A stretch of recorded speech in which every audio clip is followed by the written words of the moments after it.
Okay, so yun. Inyo what's up mga kabagis, Jubilito TV official po at eto na naman po muli ang isang edisyon ng ating reaction video mga kalingap at kabagis, no? Pero bago po natin simulan, syempre po, shoutout po muna natin si Kuya Val Santos Matuba, ang Ate Edna Vlogs at Kalingap Rab. Ayan po. Syempre po, no, sa mga supporters po ng Kalingap at ng channel po ni Jubilito TV official, mega love shoutout po sa inyong lahat. So ito na nga mga kalingap at kabagis, no? For today's reaction video, mabigay lang po ako ng reaction dito po sa naging live streaming ng isa sa mga Kalingap partners, isa sa mga matagal na rin pong Kalingap partners at miyembro po, no, ng grupo po ng Kalingap OFW Organic Sponsors, yung Team Coos po, no, ni Boss July Paunil, at ngayon nga po ay kasakasama na po, no, ni Kalingap Rab dyan po sa Daet. Isa sa mga miyembro po ng K-Boys, ang tinutukoy ko po. Ayan, grabe ang entrada. Si Gilo Mags. Ayan, shoutout sa'yo bro. Na-reactionan ko lang yung naging kwan mo. Naging live mo at medyo ikaw ngayon ang nasa hot seat, ika nga, no, ng mga kapwa ko reactor. At ako rin ay magbibigay ng aking point of view dito nga sa isyung kinapapalooban mo patungkol din sa aming mga reactor na kasi nga kwan na medyo trending ngayon yung sabi nga nila yung pagkakatanggal ni Bopil ni Kalingap Rab dito po sa kanyang mga reactor, no? Na-announce naman yan sa live ni Kalingap Rab. Alam naman po natin yan, no? Mga Kalingap at Kabagis. At ito yung kwan ito yung naging parang pinaka-igniter ika nga, no? Sa mga Kalingap partners para magbigay din sila ng kanila-kanilang opinion, mga Kalingap at Kabagis, no? Si Bopil ang naging mitya para magsalita, no? Ang mga Kalingap partners, lalong-lalo na yung mga ah, Kalingap partners na nakatoka dito kay Kalingap Rab, no? Kasi ang makikita nating kung sinasabi nila ngayon, no, ay nakakuha na daw po, no, na nayuyurakan na, no. Sabi nila pag ang Kuya Bal, ang Ate Edna at Kalingap Rab ay nabalahura, no, ay hindi naman daw po pwedeng hindi sila magsasalita. Parang ganon, mga Kalingap at Kabagis, no. At ito nga, nagsimula kay Dr. Lab. Alam naman po natin yan, no, yung istorya kay Dr. Lab na talagang ipinaglaban niya lang daw po, no, yung family Matubang regarding nga po dito sa mga, di ko po alam, alleged. Para sa akin po, allegedly. Kasi wala naman po silang ibinabanderang screenshot na makakapag, makakapag support doon po sa mga statement na binibitawan nila, no.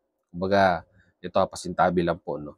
Kumbaga nagbase po sila doon po sa naging statement po, no, ni Ate Edna, which is meron din mong pinanghahawakan na kopya po, no, nung allegedly, kasi wala rin po tayong wala rin po tayong pinakita naman ni Ate Edna na screenshot regarding po dito sa controversy na kinasasangkutan ni Bopil, no, mga Kalingap at Kabagis, no. So hangga't para sa akin po, para sa akin po, no. Kasi ako may kopya din po ako ng may kopya din po ako ng screenshot. Pero base po doon sa kopya ng screenshot na nasa akin po, no, ay wala akong nakikitang wala akong nakikitang sabihin na nating ah, may ko-considered natin na binalahura ni Bopil yung pong family Matubang, no. So hindi ko lang po alam kung sila po ay may iba pang kopya, no. Unless yung iba pang kopya na yan ay may sa publiko at makita ng mga viewers, no, to strengthen up yung pong kanilang allegation kay Bopil, then it will be considered done. Sabihin nating tapos ang usapan, no. Ayun po yung magpapatibay sa kanilang allegation.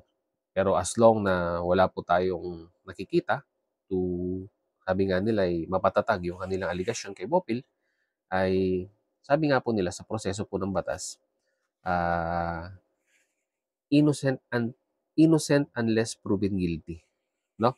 Mga Kalingap at Kabagis, no? Inosente ka hangga't hindi napapatunayang yun nga po 'no, may kasalanan ka. So ito na nga mga kalingap at kabagis 'no, lumaot tayo. Itong si Gilo Mags ay, may mga binabanggit na sila, gano'n, and I quote, "Sila po 'no, mga demonyo sa community po ng reactor," mga kalingap at kabagis 'no. At, matagal na po daw nilang may alam sila regarding dito at ngayon lang po daw sila nakakapagsalita 'no, mga kalingap at kabagis. Parang gano'n. Panoorin niyo po yung mga reaction video ng mga kasamahan ko pong reactor. Let's say for example po, si Sangkay, si,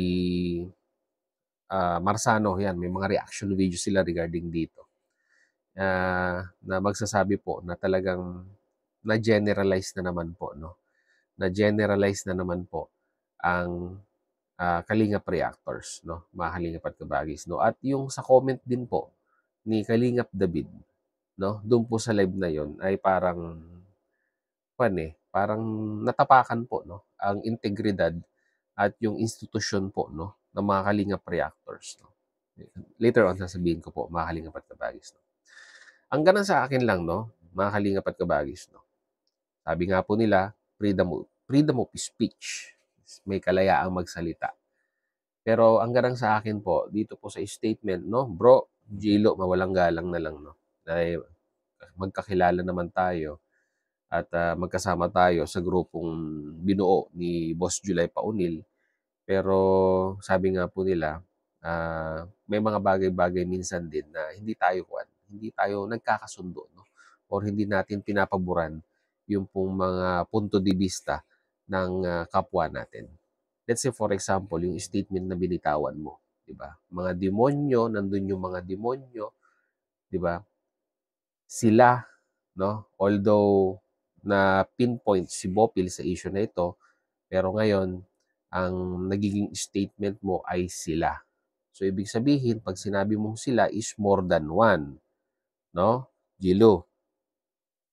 Ang gano'n sa akin lang, bakit hindi mo pangalanan? Total lumabas na rin kayong mga K-boys at nagsasalita na rin 'no, regarding dito sa issue na ito, 'di ba? Ay pangalanan na natin 'no, kung sino man yung gusto ninyong pangalanan na sila, 'di ba? Kasi ang pangit naman 'di ba, nage-generalize yung mga o kaya maano man lang sana na, ah, dun sa statement na sinabi mo ay, pasintabi po 'no, hindi naman po lahat, pero may mangilan-ngilan. Dapat gano'n yung binitawan mong salita. Pero yung i-generalize mo na sasabihin mong sila, para sa akin 'no, Gilo, bro, sablay yun, ha? Sablay yun. Kasi parang pinapalabas mo na kaming mga kalingap reactors 'no, ay, gano'n yung tingin niyo sa amin, 'di ba? Na kasi 'pag sinabi mong sila na-generalize na. Dapat, kagaya ng sinabi ko kanina, may mga mangilan-ngilan sa inyo 'no, at sinasabi ko namang hindi lahat ay may ganitong klase ng titulo, 'di ba? Mga demonyo. Ang lalim nun, mabigat na yun. Yung sinabi mong demonyo, mabigat na yun bro, 'di ba? At, ito nga, natuwa nga ako dito sa kinoment din ni Kalingap David. Ayan, bro, shoutout sa'yo. Wala rin akong masamang tinapay sa'yo. Magko-comment lang ako doon sa sinabi mo sa comment section ni Gilo Mags na dapat nga, no? Na dapat nga sila na lang daw po, no? Yung mga naging reactors ng Kalingap. Kasi pag sila daw po ay naging reactors ng Kalingap ay pawang pampagood vibes lamang daw po, no? Ang kanilang gagawin. Mawalang galang na bro, Kalingap David, no? Baka hindi nyo pa nasubukan na makipagbakbakan, no? Balurahaan sa mga anti-Kalingap, sa mga bashers ng Kalingap, no? Hindi naman po pwedeng all the time 'pag binabalahura ang community ng Kalingap, puro pampagood vibes lang po ang isasagot natin sa kanila. Minsan kailangan ding ilabas mo yung sabihin na nating, ah kabilang side mo bilang isang individual sa pakikipaglaban at sa balitaktakan sa mga bashers ng Kalingap. Ganang sa akin lang, parang negatibo din sa aming mga reaktor yung comment mo na parang ang lumalabas, no, sa aking point of view ay puro negatibo na lamang yung mga ibinibigay naming reaction or pagbibigay namin ng reaction, no, sa community ng Kalingap.